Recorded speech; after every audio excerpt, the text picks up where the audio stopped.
Jalannya curam banget. Tepat di sebelah kiri saya ini benar-benar jurang ya. Nah, inilah jembatan yang biasa dipergunakan anak sekolah untuk pergi ke sekolah, dan hanya ada jembatan yang terbuat dari bambu yang disusun. Ekonomi kesulitan untuk sekolah anak, untuk makan sehari-hari nggak ada.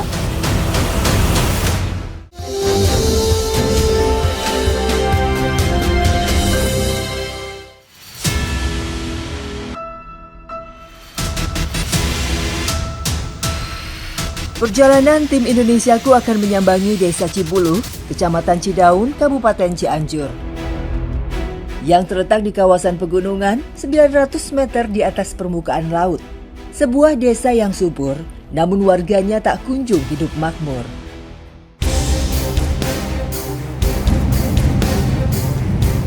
Kami memulai perjalanan dari Pasar Cibengang, Desa Mekarsewu, Kecamatan Cisewu, Kabupaten Garut, yang jalan aspalnya mulai terkelupas dan menyisakan bebatuan.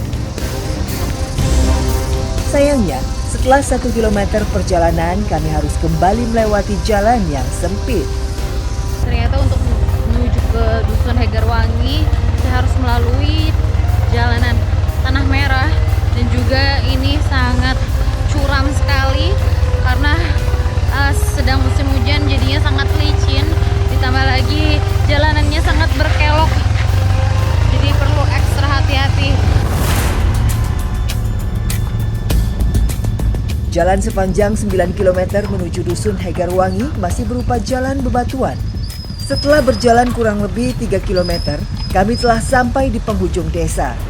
Kami harus melewati jembatan gantung Cicadas yang menjadi penghubung antar dua kabupaten, Kabupaten Garut dengan Kabupaten Cianjur. Jelas terlihat sangat memprihatinkan dan berbahaya bagi penggunanya. Terbentang di atas Sungai Cilaki, jembatan sepanjang kurang lebih 65 meter dengan tinggi kurang lebih 11 meter ini beririsan langsung antara Desa Mekarsewu, Kabupaten Garut dengan Dusun Hegarwangi, Desa Cibulu, Kecamatan Cidaun, Kabupaten Cianjur. Sungai Cilaki ini mengalir kurang lebih 250 km yang berhulu di Talegong, Kabupaten Garut, dan bermuara di Kecamatan Cidaun, Kabupaten Cianjur. Untuk melintasi jembatan ini, tapi saya nggak berani sih jujur, karena memang melihat kondisi jembatannya aja sudah rapuh sekali kayunya. Jadi Kang, saya coba turun aja deh Kang. Tali pegangannya pun cuman ada di kanan dan di kiri, di bawahnya nggak ada. Awalnya, tahun 1985 dibangun, namun hanyut diterjang banjir akibat terlalu dekat dengan permukaan air. Kemudian tahun 2014, jembatan ini dibuat kembali oleh warga dengan posisi yang lebih tinggi. Sayangnya, tak ada biaya yang cukup dan hanya bermodalkan material seadanya. Jembatan ini pun terlihat rapuh. Bahkan sering dilakukan perbaikan 2 hingga 3 kali dalam waktu 1 tahun. Sebenarnya jembatan ini tidak layak pakai, namun warga tak punya pilihan lain. Jembatan ini menjadi salah satu akses utama warga Dusun Hegarwangi untuk menjual hasil bumi mereka. Nah, saat ini saya memutuskan untuk turun saja dari motor dikarenakan saya takutnya bebannya tidak cukup kuat untuk menopang motor yang saya tumpangi, jadinya saya memutuskan untuk turun. Melihat kondisi jembatannya pun sudah sangat rapuh, kayu-kayunya sudah terlihat lapuk dan ini tidak layak untuk digunakan, apalagi harus melintasi kendaraan beroda 2. Saya aja melihat tadi kondisinya harus bergantian, tidak bisa berbarengan.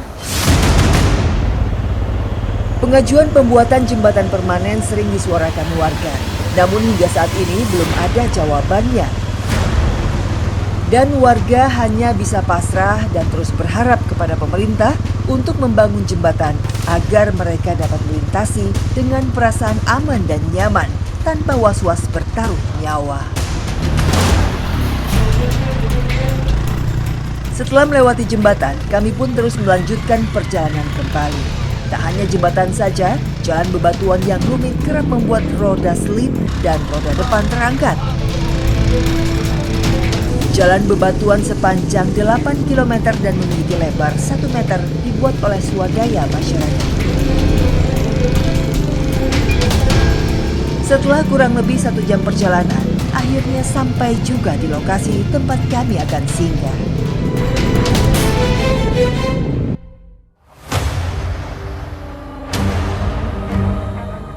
Sudah 78 tahun Indonesia merdeka. Namun ironisnya, kehidupan para siswa Dusun Hegarwangi masih jauh dari harapan. Pagi hari ini saya akan menemani anak-anak untuk melewati jembatan dan mereka akan pergi ke sekolah. Yuk, kakak antar ya nanti. Semangat belajar untuk menuntut ilmu terpancar di wajah-wajah mereka.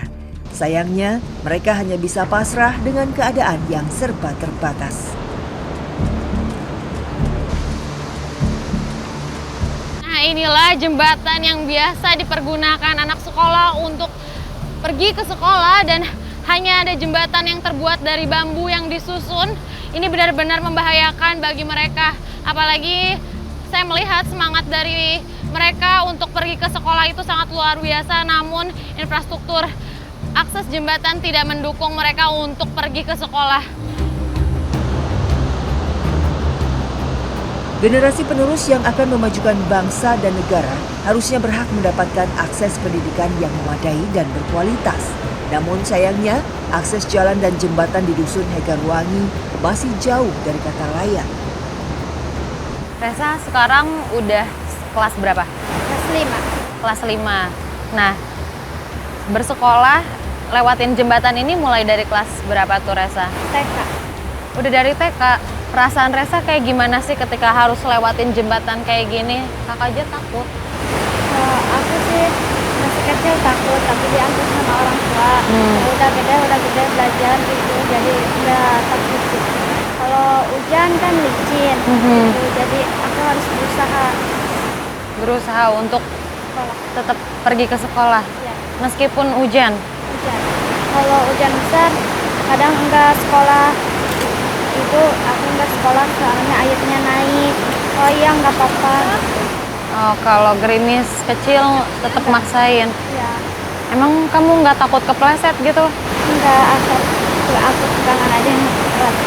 Kenapa sih kamu masih punya semangat untuk pergi ke sekolah? Pengen pintar, pengen jadi dokter gitu. Harapan Resa apa sih ke pemerintah, pengen apa? Pengen dibangun jembatannya biar bagus, biar nggak licin.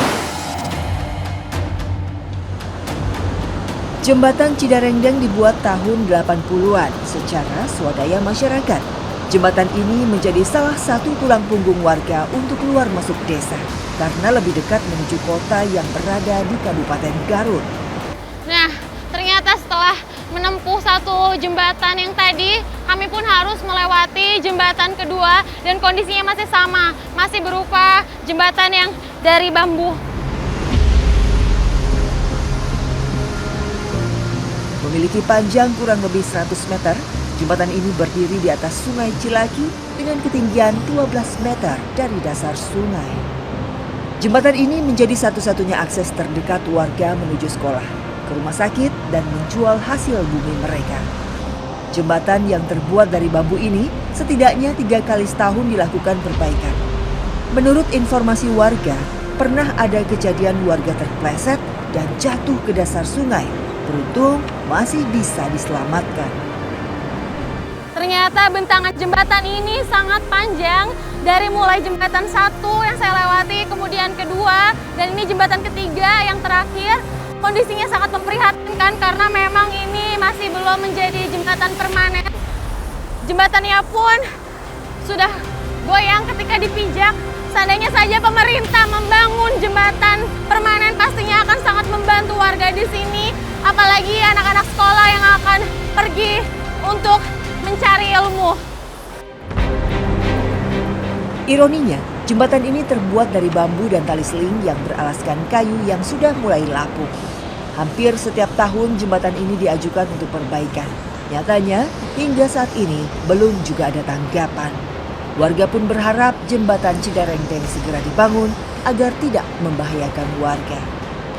Bu Arwati, tadi kan kita udah nganterin anak-anak pergi ke sekolah melalui jembatan seperti itu kondisinya. Bagaimana sih Ibu perasaannya? Boleh diceritain, Bu? Iya, perasaan ibu itu khawatir anak-anak musim hujan, itu anak kehujanan gitu, yang itu sampai ke rumah basah semuanya. Khawatir bisa. Tapi di mana lagi, itu anak-anak harus sekolah, menjalani ilmu gitu. Rasa kekhawatiran apa lagi itu, Bu, yang Ibu rasain ketika anaknya harus lewat sini? Kekhawatiran nama itu takut jatuh gitu, licin, anak-anak takut sakit di perjalanan lewat jembatan ini. Mudah-mudahan itu anak-anak sehat selalu. Tak hanya jembatan, akses jalan yang sempit dengan naik dan turun pegunungan yang berjarak sekitar 5 km membuat para siswa harus menempuh waktu kurang lebih 2 jam agar sampai di sekolah mereka.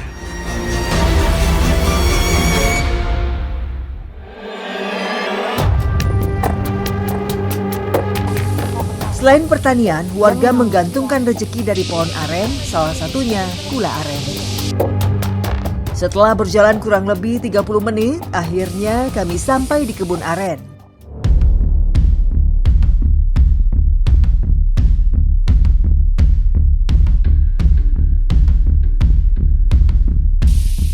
Meskipun agak salah pijakan, nggak apa-apa, Bu, nggak apa-apa.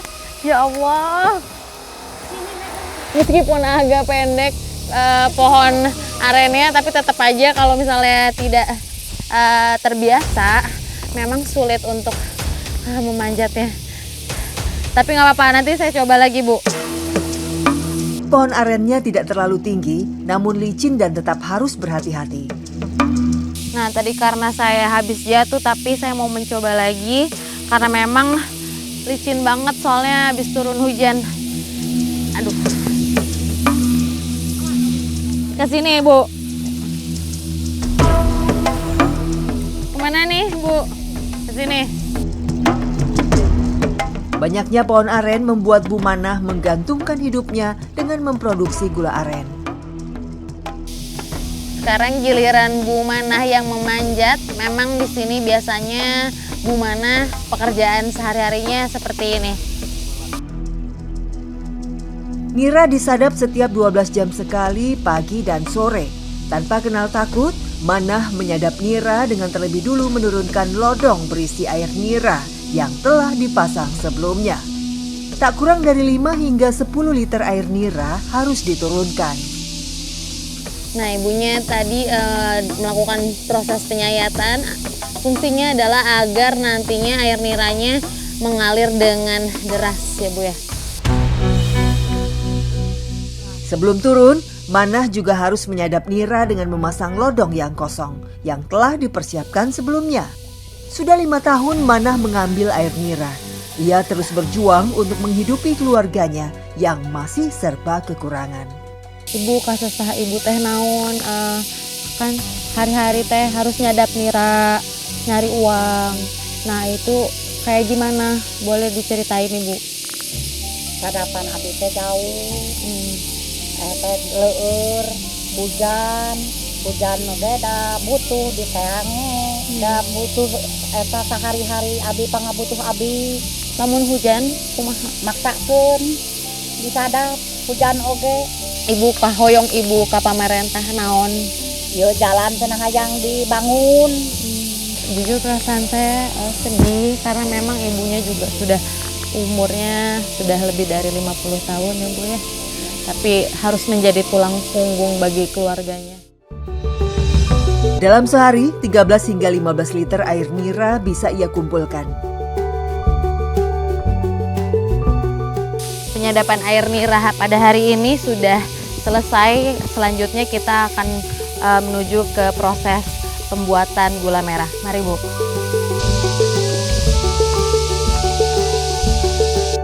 Setelah sampai di tempat pembuatan gula aren, air nira dimasukkan ke wajan besar.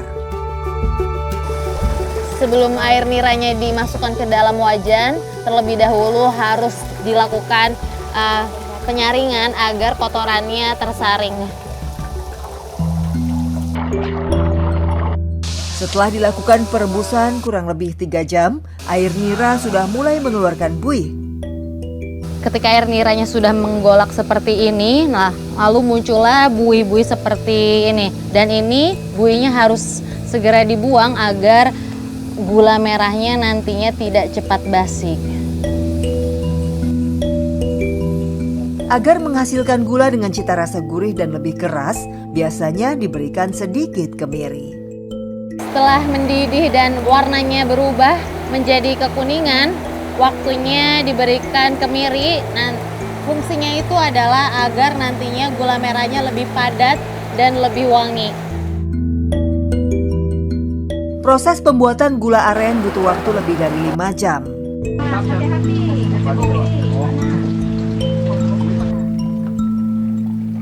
Nah, gula merah ini harus terus diaduk selama 10 menit sampai gulanya mengeras. Dan mengaduknya pun harus ekstra hati-hati karena memang ini panas banget. Gula cair kemudian kami masukkan ke dalam cetakan yang sebelumnya telah disiapkan. Lalu didiamkan kurang lebih 30 menit supaya kering dan mengeras. Dalam sehari, Manah dan keluarga bisa membuat hingga 7 kg gula merah dari 70 liter air nira yang dikumpulkan.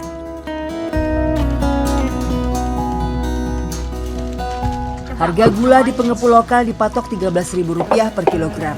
Akses jalan untuk menjual gula yang masih sulit membuat para petani gula harus mengeluarkan ongkos yang mahal. Akibatnya, warga hanya bisa pasrah dengan harga yang ditetapkan pengepul lokal.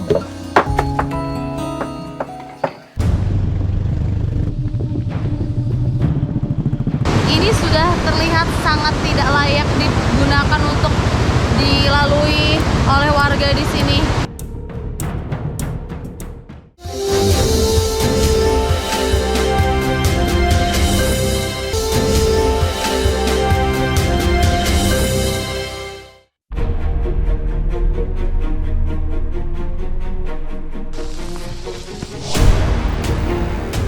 Mengikuti kegiatan bersama warga yang akan menjual hasil bumi mereka ke Pasar Cibengang.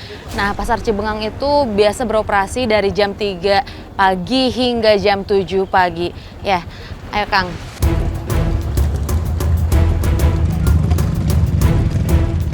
Pengojek di sini harus ekstra keras bekerja mengendalikan motor karena medan berat ini sangat rawan kecelakaan.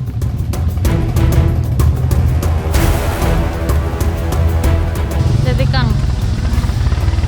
Nah, ini tepat di sebelah kiri saya ini benar-benar jurang ya.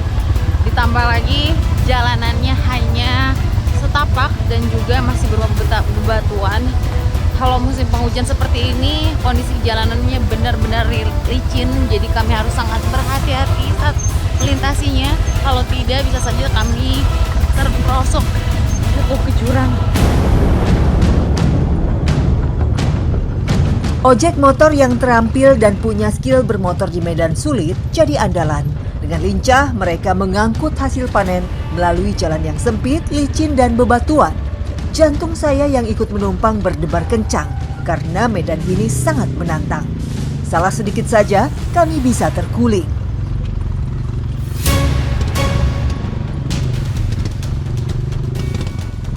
Melewati tanjakan dan turunan membuat saya panas dingin. Resiko kecelakaan mengintai di depan mata bila akang ojek gagal menjaga keseimbangan dan mengendalikan gas rem.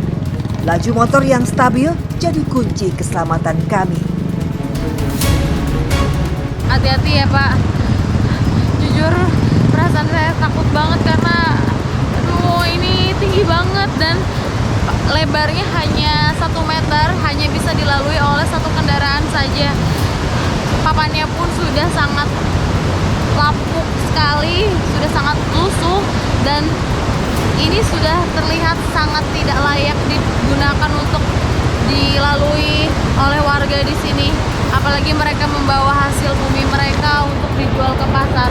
Nah, seandainya saja pemerintah bisa melihat dan lebih memperhatikan, benar-benar langsung ditangani, jembatan ini dibuat secara permanen, pastinya akan sangat membantu warga di sini untuk menjual hasil bumi mereka.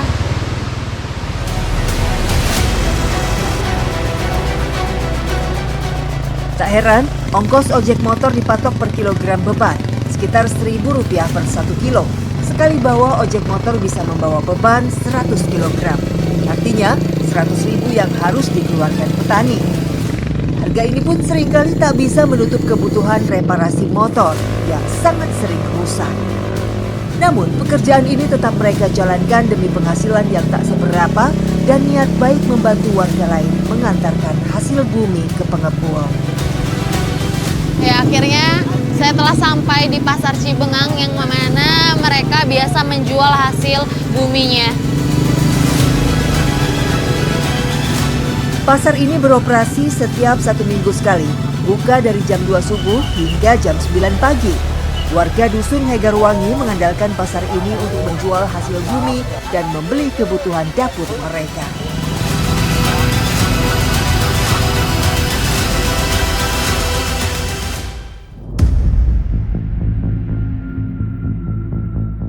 Inilah Desa Cibuluh yang terletak di ujung utara Kecamatan Cidaun, Kabupaten Cianjur, dan berbatasan langsung dengan Kabupaten Garut. Berada di ketinggian 600 hingga 800 meter di atas permukaan laut, warga menggantungkan hidupnya bertani dan berkebun. Padi, kapulaga, gula aren, jahe, dan cabai menjadi penghasilan andalan mereka. Nah, inilah cabai merah keriting yang biasanya warga di sini menanam dengan varian rusa dikarenakan cabai merah keriting ini tahan hama dan buahnya juga lebat.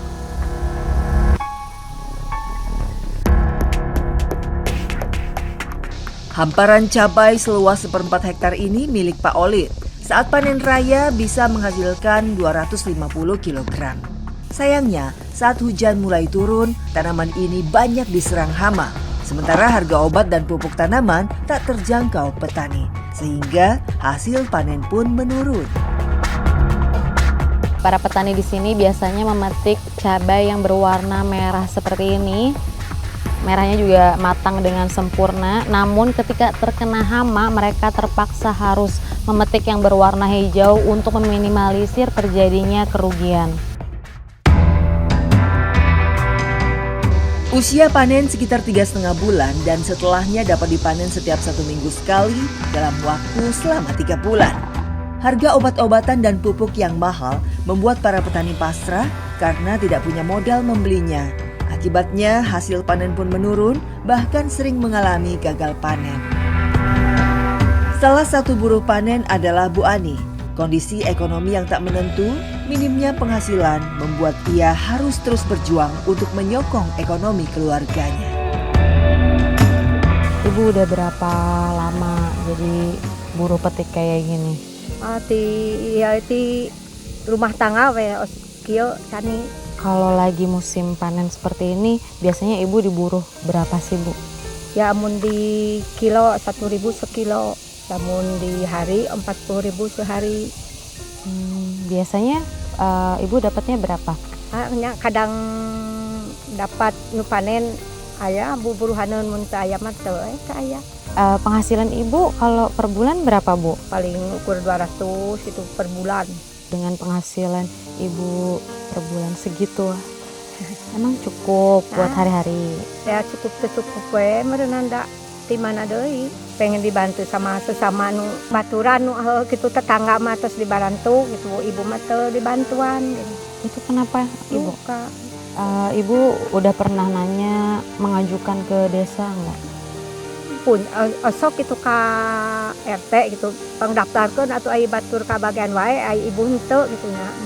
Jadi nggak rata gitu ya? Nya nggak rata di ieu mah. Upah buruh dipatok Rp1.000 hingga Rp2.000 per kilonya. Sekali panen, buruh hanya bisa memetik 30 kg saja. Artinya Rp30.000 yang dapat dibawa pulang. Namun hasil itu tak setiap hari didapatnya. Semua cabai yang terkumpul lalu dibawa untuk proses selanjutnya. Cabai-cabai ini sebelum melalui tahap penyortiran harus ditimbang dulu untuk menentukan hasil yang didapat oleh para buruh.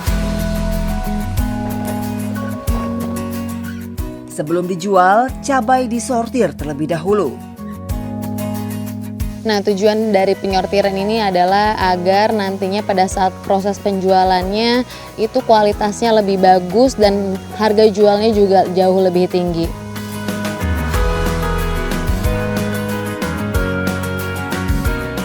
Harga cabai merah keriting di pengepul lokal dipatok Rp5.000 per kilonya, turun dari harga Rp15.000. Akibatnya, petani pun merugi. Mereka hanya bisa pasrah dan terus berharap pemerintah mengatur regulasi harga batas bawah cabai sehingga petani bisa hidup layak. Valid, kesulitannya apa aja sih selama jadi petani ini dan kendalanya itu apa, Pak? Kesulitannya itu kita di modal kita itu pinjam dari pengepul. Kalau kita panennya lagi bagus, kita bisa bayar hutang ke pengepul, kalau tidak kita rugi. Nah, faktor dari kerugiannya itu dari apa, Pak?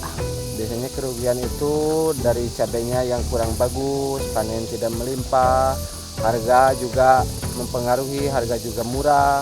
Kalau minggu kemarin aja bisa nyampe 8.000 harganya di sini.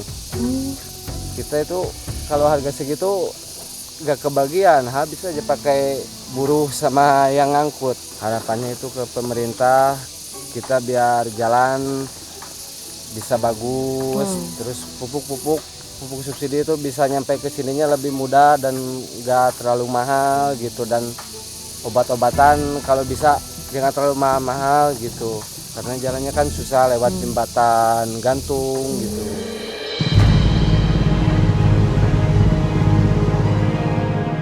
Yang agak sulit, Pak, jalur pendidikan dengan kesehatan, sehingga anak itu ke sekolah ke wilayah Cibulu itu agak jauh.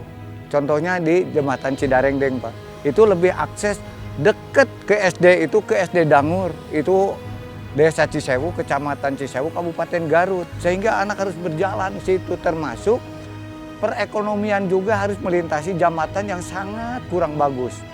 Tidak layak, Pak. Saya mengkhawatirkan kadang-kadang pada saat musim-musim sekolah, takut musim hujan ini jembatannya roboh. Bahkan kalau ada yang sakit itu ditandu, Pak. Kalau cuaca terang masih mending. Orang sakit kan, Pak, nggak bisa. Oh ini hujan, nggak bisa. Tetap, Pak. Walaupun hujan mereka tandu karena dengan kondisi yang akan melahirkan, yang sakit, kalau melewati jembatan itu diperbaiki, itu aksesnya lebih dekat, Pak.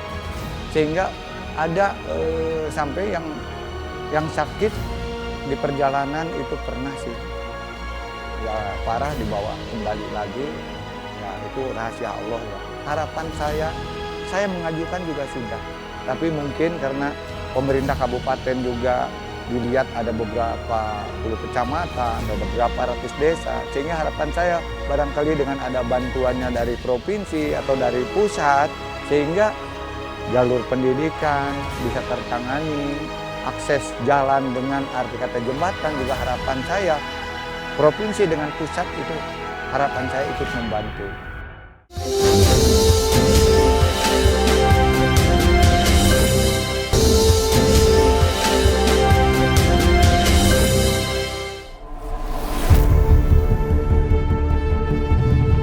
Menurut pembukaan Undang-Undang Dasar tahun 1945, negara melindungi segenap bangsa dan seluruh tumpah darah Indonesia, memajukan kesejahteraan bangsa, serta mencerdaskan kehidupan bangsa.